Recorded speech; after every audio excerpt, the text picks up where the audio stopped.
लो guys, सो जैसा कि हमने लास्ट एपिसोड में देखा था कि चेन शेंग फेंग के लीडर आ चुके थे फिलहाल तीनों ही मेजर सेक्ट्स के ऊपर अटैक करने के लिए। लेकिन यहाँ पे तीनों ही मेजर सेक्ट्स के लोग काफ़ी ज़्यादा पावरफुल थे एंड इन डिसाइबल्स का मुकाबला करना फिलहाल चेन शेंग फेंग के लीडर के लिए बहुत ही ज़्यादा मुश्किल भी हो गया था। फिलहाल इस एपिसोड की स्टार्ट होती है एंड हम देखते हैं कि सीनियर लू काफ़ी ज़्यादा गुस्से में अपनी उसी हेवनली सोर्ड का इस्तेमाल करती है एंड हम देखते हैं कि यहाँ पे बाकी सारे लोग भी आ चुके थे अपनी अपनी पावर का इस्तेमाल करते हुए। तभी वहाँ पे हम देखते हैं कि वो लड़का कह रहा होता है कि सीनियर लू इसको छोड़ना नहीं है, आज तो इसे मार के ही छोड़ेंगे। जिसके बाद हम देखते हैं कि वो सारे के सारे आगे बढ़ रहे होते हैं। तियानयिन टेम्पल के मॉन्क्स भी आगे बढ़ते हुए अटैक्स करने वाले ही थे, लेकिन तभी हम देखते हैं कि वो लीडर तुरंत ही वहाँ से बच निकलता है और उसके बाद फिर वो थोड़ा साइड में जाके खड़ा हो गया था। लेकिन हम देखते हैं कि चारों ही तरफ से ये सारे के सारे लोग एक काफ़ी ज़्यादा शानदार अटैक कर देते हैं, जिसके साथ साथ सीनियर लू को भी देखते हैं जो कि अपनी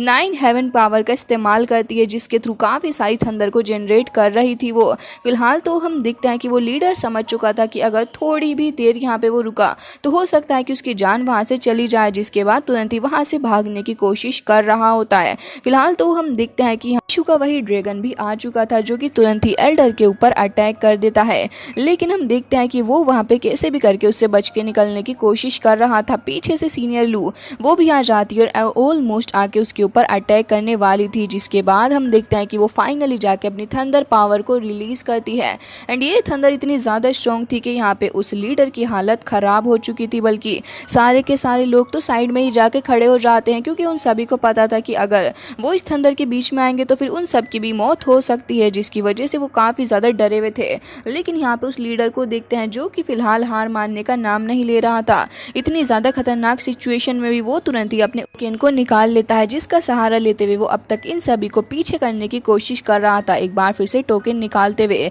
वो उसके अंदर अब काफ़ी ज़्यादा गुस्से के साथ भी अपने ब्लड को मर्ज करने लग जाता है, जिसकी वजह से हम देखते हैं कि जैसे ही वो टोकन उसके ब्लड के कॉन्टेक्ट में आता है, यहाँ पे उस टोकन के अंदर से काफ़ी ज़्यादा बड़ी सी फॉर्मेशन एक्टिवेट होने लग गई थी, जिसकी थंडर इतनी ज़्यादा थी कि यहाँ पे नीचे मौजूद वॉरियर्स वो तो बहुत ही ज़्यादा घबरा जाते हैं। बल्कि यहाँ पे मिस लू जो कि एक बार फिर से अटैक करने वाली थी अपनी 9 हेवन थंडर पावर का इस्तेमाल करते हुए उस फॉर्मेशन के ऊपर, जिसकी वजह से हम देखते हैं कि एल्डर भी अपनी पूरी ताकत लगा के कोशिश कर रहा होता है कि कैसे तो करके लू को पीछे हटा सके। लेकिन यहाँ पे उसकी 9 हेवन की पावर ही काफ़ी ज़्यादा स्ट्रॉन्ग थी, जिसकी वजह से उस लीडर की जो फॉर्मेशन थी वो पूरे तरीके से ब्रेक हो जाती है। इवन सीनियर लू ही यहाँ पे भारी पड़ रही होती है, जिसकी वजह से यहाँ पे वो पूरे तरीके से हार मानने के लिए तैयार हो चुका था। लेकिन फिर भी उसका ईगो तो उसे ऐसा करने के लिए अलाउ नहीं कर रहा होता। अभी भी वो उसी फॉर्मेशन का इस्तेमाल कर रहा होता है खुद को प्रोटेक्ट करने के लिए, और यहाँ पर भी उसे यही लग रहा था कि एक बार खुद से वो खुद को बचा सकता है,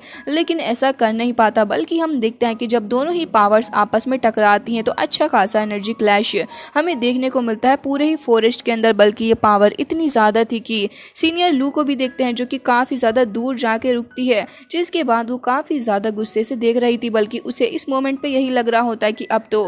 उस लीडर की हालत ख़राब हो चुकी होगी और ऑलमोस्ट वो डेड हो चुका होगा। जिसके बाद ये सारे के सारे लोग आगे बढ़ते हैं चेक करने के लिए कि आखिर इस चेन शेंग फेंग के लीडर के साथ में क्या हुआ है। बट हम देखते हैं कि यहाँ पे उस लीडर को तो कुछ नहीं हुआ था, बल्कि उसकी हालत हालांकि काफ़ी ज़्यादा ख़राब हो चुकी थी, बट उसे देख के लग रहा था कि वो बहुत ही ज़्यादा गुस्से में आ चुका है, वो भी इन सभी की वजह से।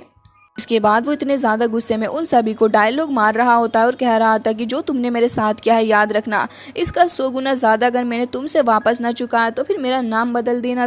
मैं तुमसे सारी चीज़ों का बदला लूँगा। जिसके बाद हम देखते हैं कि वो तुरंत ही वहाँ से गायब हो गया था। अब यहाँ काफ़ी सारे लोग वापस से जमा हो चुके थे एंड हम देखते हैं कि यहाँ पे फेंगशान वैली का बंदा वो भी कह रहा होता है कि ब्रदर मुझे लग रहा है कि अब हम लोग बहुत ही बड़े खतरे के अंदर फंसने वाले हैं, क्योंकि वो लीडर बहुत ही ज़्यादा गुस्से में जा चुका है। यहाँ से हमें खुद को प्रोटेक्ट करने के लिए कुछ ना कुछ रास्ता निकालना होगा। के बाद हम देखते हैं कि वो भी उसकी बात से एग्री करता है। बल्कि यहाँ पे सीनियर लू भी आ चुकी थी जो कि कह रही होती है कि भले ही आज हमने चेन शेंग फेंग के लीडर को बहुत ही बुरे तरीके से हराया हो, लेकिन मेरा मानना तो यह है कि वो जल्द से जल्द वापस आएगा अपने लोगों को लेके एंड हमारे ऊपर अटैक करने की भी कोशिश करेगा। तभी तियानयिन टेम्पल के मॉन्क उसे कहते हैं कि तुम फिक्र मत करो, हम तुम्हारे साथ हैं।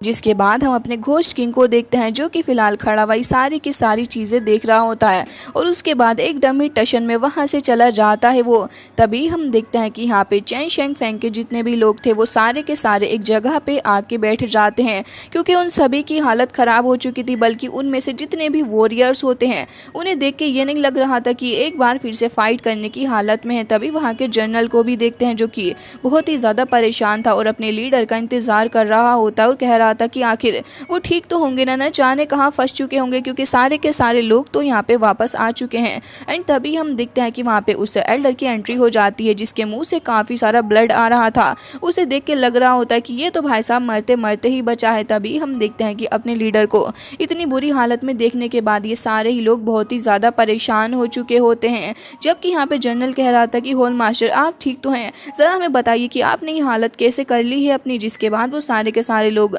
अपने दुखों को तो भूल ही चुके थे और अपने मास्टर के पास में आ रहे होते हैं ये जानने के लिए कि आखिर मास्टर का यह हाल किसने किया है, ताकि वो एक बार फिर से उसके पास जाके उसका हाल बुरा कर सकें। लेकिन तभी उस लीडर को तो पता था कि ये लोग लड़ने की हालत में तो बिल्कुल भी नहीं है, बल्कि फिलहाल इन्हें सबसे ज़्यादा हीलिंग की ज़रूरत है। जिसके बाद हम देखते हैं कि यहाँ पे वो लीडर कह रहा होता है कि छोड़ो इन सभी बातों को, जहाँ तक मुझे लगता है कि ये जो कुछ भी हुआ है वो मेरी गलती की वजह से हुआ है।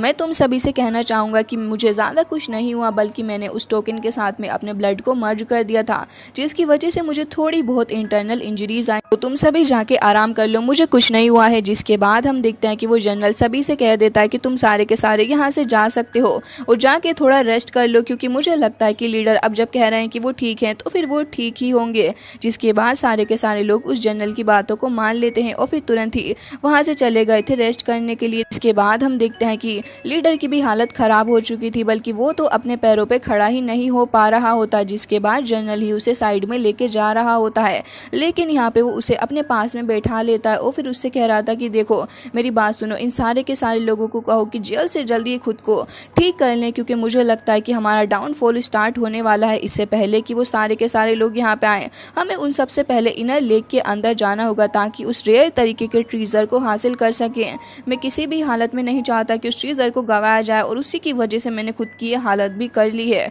जिसके बाद जनरल थोड़ा देख रहा होता है अपने सारे ही लोगों को, जिसे देख के वो समझ चुका था कि ये लोग तो ढंग से खड़े होने की हालत में भी नहीं है, ना जाने कैसे जाके ये फाइट करेंगे। तो लीडर कह रहा होता है कि मुझे इस बारे में कुछ भी नहीं सुनना है, जैसा मैंने तुमसे कहा है वैसा चुपचाप कर लो जाके, एंड मुझे इस बात से कुछ भी लेना देना नहीं, तुम लोगों के साथ में जो भी हो, मुझे बस अब वो ट्रीजर चाहिए किसी भी हालत में, समझे तुम। जिसके बाद यहाँ पे वो ये भी कह रहा होता है कि उन लोगों ने मेरी हालत बहुत ही ज़्यादा बुरी कर दी, उस स्पेल को पूरा करने के चक्कर में ही मेरे साथ ये सब कुछ हुआ है। बट अफसोस इस बात का है कि उस सब के बावजूद भी मैं उन्हें हरा नहीं पाया, क्योंकि वो सारे के सारे इकट्ठे हो चुके हैं और उनकी कल्टीवेशन का मुकाबला करना मेरे अकेले के बस की बात नहीं थी, जिसकी वजह से मुझे इतना ज़्यादा डैमेज हो चुका है।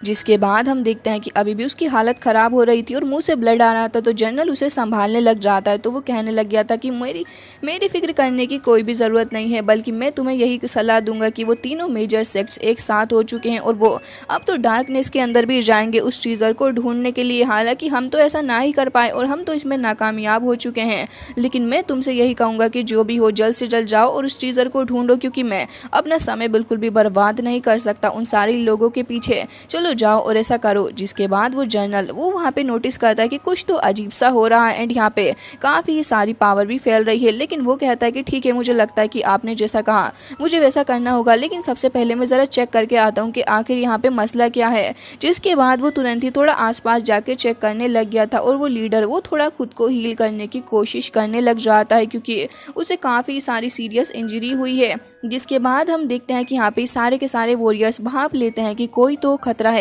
जो कि उनकी तरफ आगे बढ़ रहा है। तो हम देखते हैं कि लीडर अब उसी जख्मी हालत में खड़ा हो गया था, बल्कि वो अब वहाँ पे कह रहा होता है कि कौन है जिसको भी फाइट करनी है मेरे सामने आओ, मैं तुमसे नहीं डरता हूँ। जिसके बाद हम देखते हैं कि यहाँ पे वो सारे के सारे लोग थोड़ा आसपास देखने लग गए थे कि आखिर यहाँ पे है कौन जो कि लीडर को परेशान करने की कोशिश कर रहा है। इवन यहाँ पे अब तो वो जनरल भी नहीं है जो कि लीडर को प्रोटेक्ट कर सके। तो हम देखते हैं कि यहाँ पे उसका कुछ पुराना नेफ्यू आ जाता है जो कि तुरंत ही अपना नाइफ फेंक के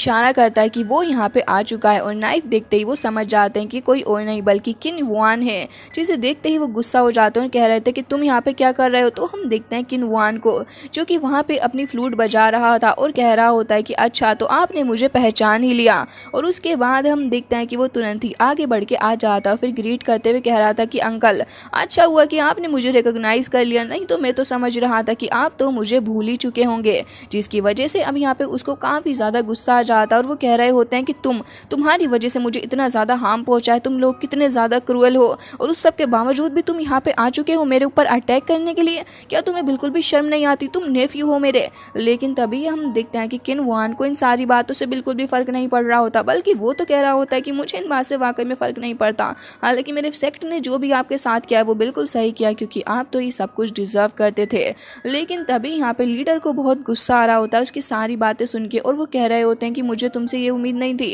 एंड हम देखते हैं कि बाकी सारे लोग भी थोड़ा आसपास देखने लग गए थे। तो हम देखते हैं कि यहाँ पे पिंगर की एंट्री हो जाती है, जो कि तुरंत ही अपने चार्म का इस्तेमाल करने लग गई थी बाकी सारे वॉरियर्स के ऊपर, और वो तुरंत ही आके उनको सिड्यूस करने की भी कोशिश करने लग जाती है, जिसकी वजह से हम देखते हैं कि वो सारे के सारे वॉरियर्स ही थोड़े पगला से जाते हैं, बल्कि उनकी हालत ख़राब हो चुकी थी पिंगर की ब्यूटी को देखते हुए। लेकिन यहाँ पे ज़्यादा कोशिश कर रहे होते हैं खुद को रोकने की, और एक सेकंड के लिए तो वो उसके चार्म के अंदर फंसने ही वाले थे, लेकिन खुद को उसके चार्म से बाहर निकालते हैं और फिर अपने सारे वॉरियर्स को भी उसके चार्म से बाहर निकालते हैं। तभी हम देखते हैं कि पिंगर तो वहाँ पे आगे बढ़ने लग गई थी और कह रही होती है कि मानना पड़ेगा कि आप तो वाकई में काफ़ी ज़्यादा स्ट्रॉन्ग है, मेरे चार्म से बच गए आप। लेकिन मुझे ये बताइए कि इतने लंबे समय तक आप कैसे रहे यहाँ पे? ज़रा मुझे ये बताइए कि आपको इतना ज़्यादा हर्ट किसने किया है? मैं आपके चिल्लाने की आवाज़ें सुन पा रही थी, हालांकि आपने भी मेरे डिसाइबल्स को मार के कुछ अच्छा नहीं किया था। तो मुझे लगता है कि आप जो वान को इस तरीके से ब्लेम कर रहे हैं वो भी गलत है। वैसे भी ये सब कुछ आप ही का करा धरा है, एंड मैं तो समझती हूँ कि आपके साथ जो भी हुआ बहुत ही ज़्यादा अच्छा।